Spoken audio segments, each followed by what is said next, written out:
Third is promotion. You need to tell people it's out there. You need to get people to come to it.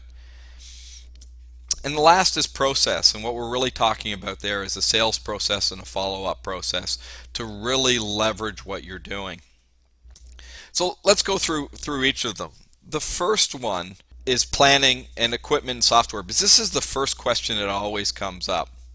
And one of the great things about webinars is how little you need to make it happen. People often get caught up in getting the right equipment and software, but the bottom line is what you really want is equipment that is reliable, easy to use. Here's what you need to run a successful webinar. So you need a computer with a wired internet connection. You can do wireless, but wired tends to have a little more speed to it and you don't have issues. And so you want to make sure that you don't have technology issues when you have people online with you. So you want to make sure wired connection always tends to work better.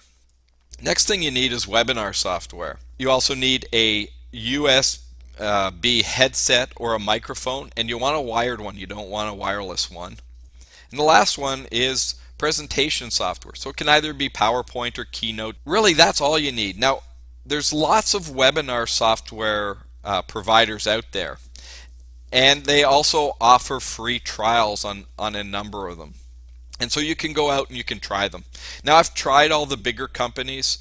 We've been using webinar software since '99. We started with WebEx, and we've worked with a number of different companies before. I tend to like the bigger company software, like GoToWebinar, WebEx, or the Adobe Connect product. Now, there's a lot of them out there that are cheap or even free, but in my experience, you tend to get what you